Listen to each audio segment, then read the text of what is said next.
16 mars, Deutéronome chapitre 17, chapitre 18, chapitre 19. Tu n'offriras en sacrifice à l'Éternel ton Dieu ni bœuf, ni agneau qui ait quelque défaut ou difformité, car ce serait en abomination à l'Éternel ton Dieu.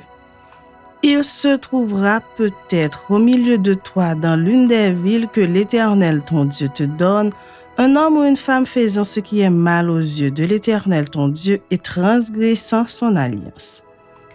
Allant après d'autres dieux pour les servir et se prosterner devant eux, après le soleil, la lune ou toute l'armée des cieux, ce n'est point là ce que j'ai commandé. Dès que tu en auras connaissance, dès que tu l'auras appris, tu feras avec soin des recherches. La chose est-elle vraie? Le fait est-il établi? Cette abomination a-t-elle été commise en Israël?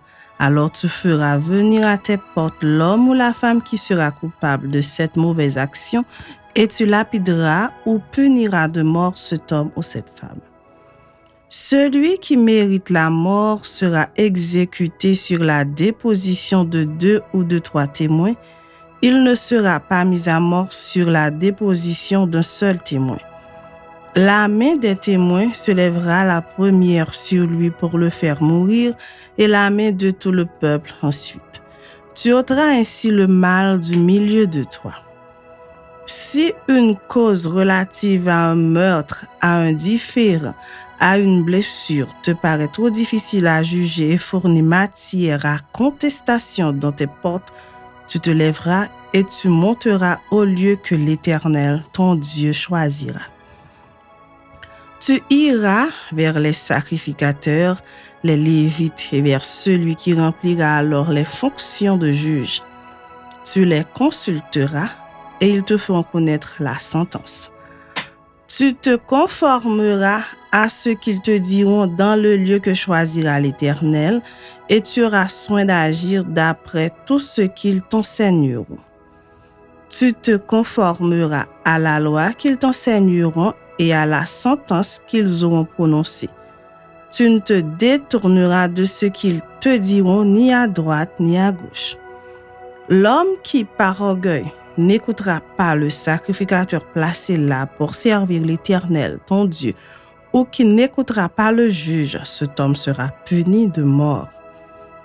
Tu ôteras ainsi le mal du milieu d'Israël, afin que tout le peuple entende et craigne, et qu'il ne se livre plus à l'orgueil.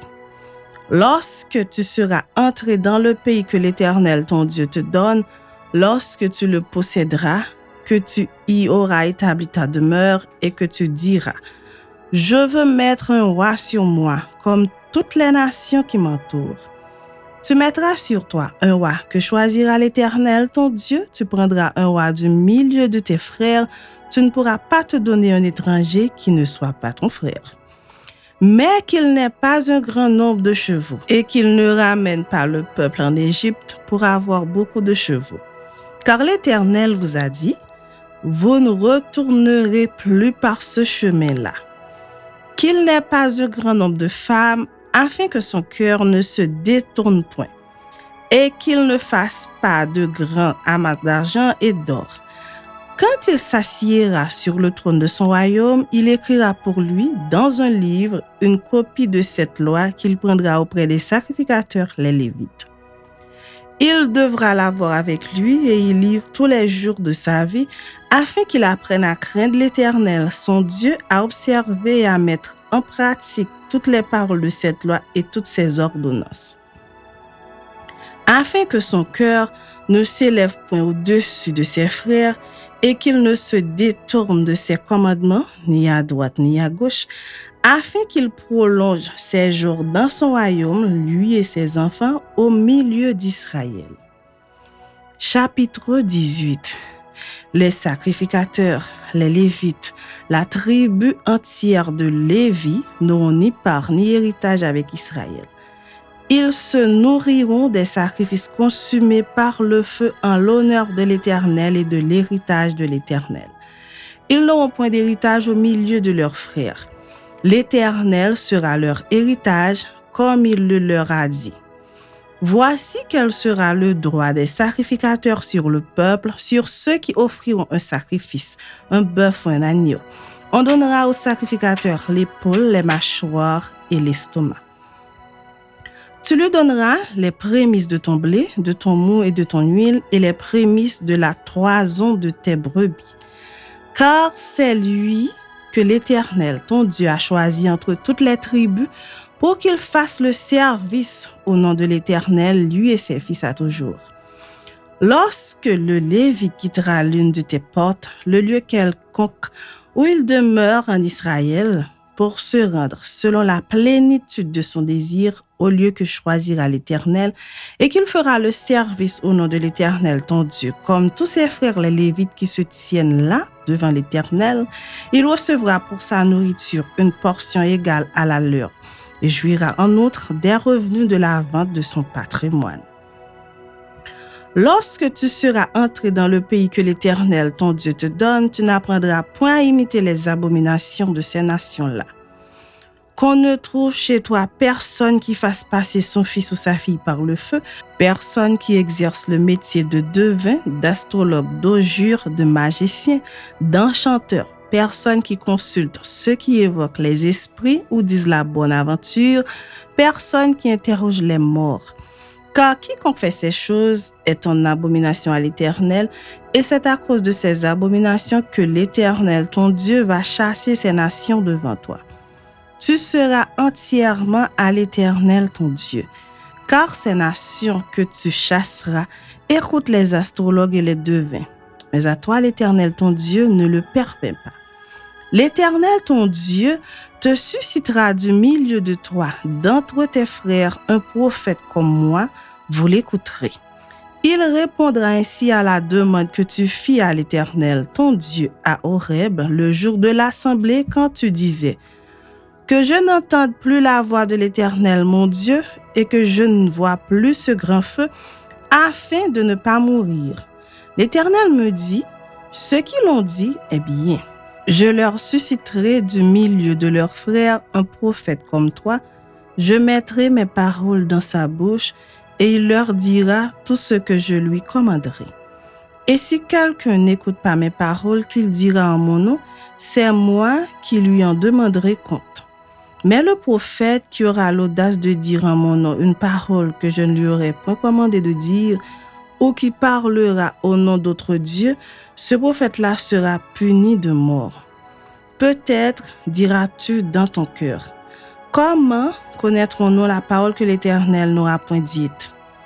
Quand ce que dira le prophète n'aura pas lieu et n'arrivera pas, ce sera une parole que l'Éternel n'aura point dite. C'est par audace que le prophète l'aura dite. N'aie pas peur de lui. Chapitre 19. Lorsque l'Éternel, ton Dieu, aura exterminé les nations dont l'Éternel, ton Dieu, te donne le pays, lorsque tu les auras chassées et que tu habiteras dans leurs villes et dans leurs maisons, tu sépareras 3 villes au milieu du pays dont l'Éternel, ton Dieu, te donne la possession. Tu établiras des routes et tu diviseras en 3 parties le territoire du pays que l'Éternel, ton Dieu, va te donner en héritage. Il en sera ainsi afin que tout meurtrier puisse s'enfuir dans ces villes. Cette loi s'appliquera au meurtrier qui s'enfuira là pour sauver sa vie lorsqu'il aura involontairement tué son prochain sans avoir été auparavant son ennemi. Un homme, par exemple, va couper du bois dans la forêt avec un autre homme. La hache en main, il s'élance pour abattre un arbre. Le fer échappe du manche, atteint le compagnon de cet homme et lui donne la mort. Alors il s'enfuira dans l'une de ces villes pour sauver sa vie, de peur que le vengeur du sang, échauffé par la colère et poursuivant le meurtrier, ne finisse par l'atteindre s'il y avait à faire beaucoup de chemin et ne frappe mortellement celui qui ne mérite pas la mort puisqu'il n'était point auparavant l'ennemi de son prochain. C'est pourquoi je te donne cet ordre. Tu sépareras 3 villes. Lorsque l'Éternel, ton Dieu, aura élargi tes frontières, comme il a juré à tes pères, et qu'il t'aura donné tout le pays qu'il a promis à tes pères de te donner, pourvu que tu observes et mettes en pratique tous ces commandements que je te prescris aujourd'hui, en sorte que tu aimes l'Éternel ton Dieu et que tu marches toujours dans ses voies, tu ajouteras encore 3 villes à ces 3-là, afin que le sang innocent ne soit pas répandu au milieu du pays que l'Éternel ton Dieu te donne pour héritage et que tu ne sois pas coupable de meurtre. Mais si un homme s'enfuit dans une de ces villes, après avoir dressé des embûches à son prochain par inimitié contre lui, après l'avoir attaqué et frappé de manière à causer sa mort, les anciens de sa ville l'enverront saisir et le livreront entre les mains du vengeur du sang afin qu'il meure. Tu ne jetteras pas sur lui un regard de pitié, tu feras disparaître d'Israël le sang innocent et tu seras heureux. Tu ne reculeras point les bornes de ton prochain, posées par tes ancêtres, dans l'héritage que tu auras au pays dont l'Éternel, ton Dieu, te donne la possession. Un seul témoin ne suffira pas contre un homme pour constater un crime ou un péché, quel qu'il soit. Un fait ne pourra s'établir que sur la déposition de 2 ou de 3 témoins. Lorsqu'un faux témoin s'élèvera contre quelqu'un pour l'accuser d'un crime, les 2 hommes en contestation comparaîtront devant l'Éternel, devant les sacrificateurs et les juges alors en fonction. Les juges feront avec soin des recherches. Le témoin est-il un faux témoin? A-t-il fait contre son frère une fausse déposition? Alors vous le traiterez comme il avait dessein de traiter son frère. Tu ôteras ainsi le mal du milieu de toi. Les autres entendront et craindront, et l'on ne commettra plus un acte aussi criminel au milieu de toi. Tu ne jetteras aucun regard de pitié, œil pour œil, dent pour dent, main pour main, pied pour pied.